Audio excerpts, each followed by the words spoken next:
c'est la loi du travail de 2016, les employeurs en fait ont la possibilité de remettre ce bulletin de paye aux employés par voie dématérialisée. La disponibilité donc, du bulletin de paye, c'est-à-dire la disponibilité, donc une conservation dans le coffre-fort pendant au moins 50 ans ou jusqu'aux 75 ans du collaborateur. D'accord.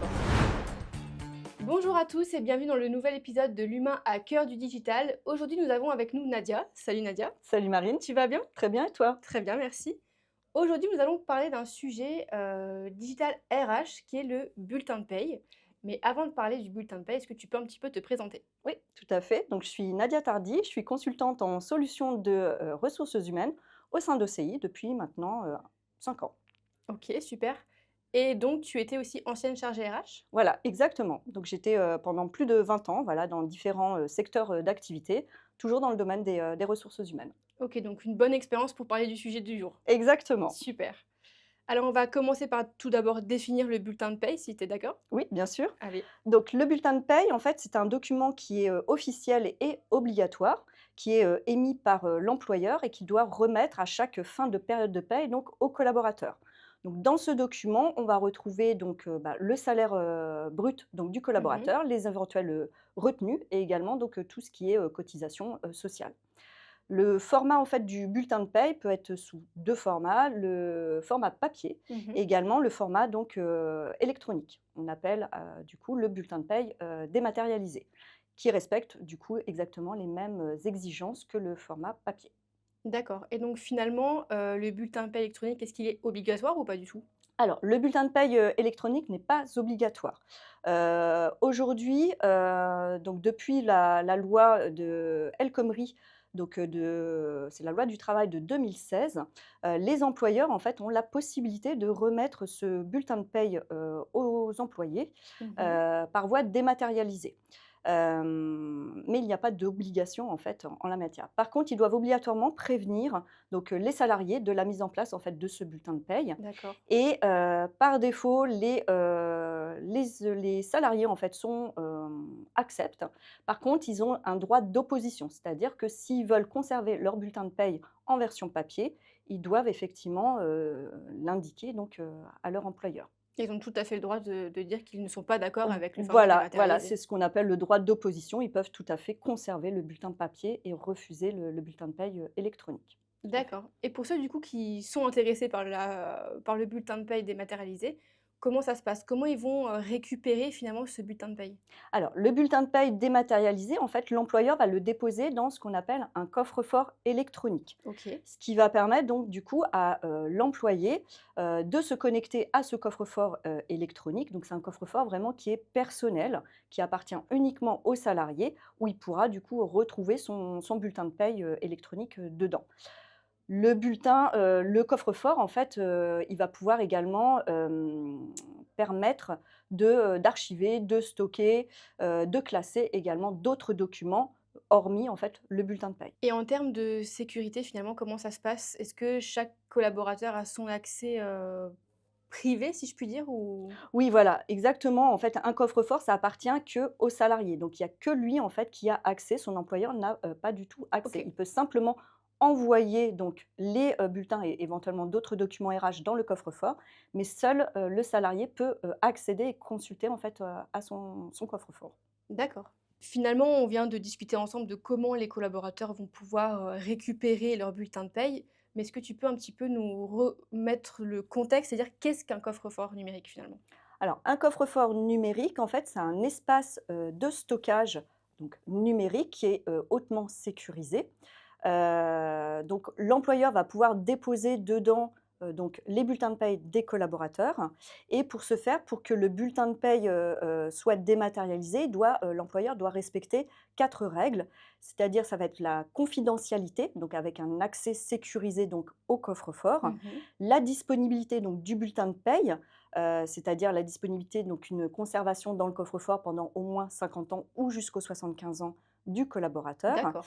La confidentialité, donc il y a que le, collaborateur qui a accès en fait à son coffre-fort et donc accès à ses bulletins de paye et également l'intégrité, donc c'est-à-dire que, il n'y a pas d'altération en fait du document qui est déposé dans le coffre-fort. C'est bien l'original, donc du bulletin de paie qui est déposé dans le coffre-fort. Un coffre-fort, en fait, doit respecter, certaines normes. Mmh. Donc ça, c'est avec, l'article, en fait, 103, des codes de communication et des postes qui, précise, en fait, les, modalités de fonctionnement et la définition de ce qu'est, en fait, un coffre-fort. OK. Et derrière, les coffres-forts, c'est pareil, il y a des normes à respecter. La norme, la CCEFN 203, donc qui doit respecter, donc c'est une norme AFNOR qui permet donc du coup d'avoir une haute sécurité en fait dans le coffre-fort. D'accord, et en tant qu'employé, que collaborateur, on peut souvent changer d'entreprise. Oui. Est-ce que ça veut dire qu'on aura plusieurs coffres-forts? Est-ce qu'on peut avoir le même coffre-fort? Comment ça se passe? Alors, donc les coffres-forts, il y a plusieurs, déjà avant de parler, savoir s'ils peuvent, avoir plusieurs Mmh. coffres-forts, il faut savoir qu'il y a plusieurs en fait, prestataires qui proposent en fait des coffres-forts. Par exemple, D'accord. on va retrouver, eDoc, PeopleDoc, Digicode, et cetera, qui travaillent, en collaboration donc avec des logiciels aussi Mmh. de paye. Donc forcément, si un collaborateur quitte une entreprise, donc en fonction en fait de, son ancien employeur, selon le logiciel utilisé et le prestataire de coffre-fort, utilisé, il pourrait être amené au cours de sa carrière à avoir plusieurs coffres-forts, sachant qu'il pourra avoir qu'un seul coffre-fort par prestataire de coffre-fort. D'accord, donc chaque, nouvelle expérience professionnelle est égale à un coffre-fort. Voilà, OK, exactement. Ouais, c'est ça. d'accord. Si vous êtes encore là, c'est que le sujet de la démat des bulletins de paye, ça vous intéresse vraiment. Alors prenez un petit instant pour nous soutenir en nous laissant un commentaire, en partageant vos idées ou vos retours et pourquoi pas également nous poser vos questions. Nous, ça nous aide énormément à faire évoluer notre podcast pour qu'il colle à vos enjeux, mais aussi à vous proposer des sujets qui comptent vraiment pour vous. Alors merci d'être là, merci d'écouter ou de regarder notre podcast et moi je vous laisse avec la suite de l'épisode. Donc merci beaucoup de nous avoir un peu éclairé sur l'aspect technique et légal du bulletin de paie électronique. Maintenant, est-ce que dans ta carrière de consultante, tu as déjà eu des entreprises qui étaient un peu réticents à passer à cette dématérialisation des bulletins de paie?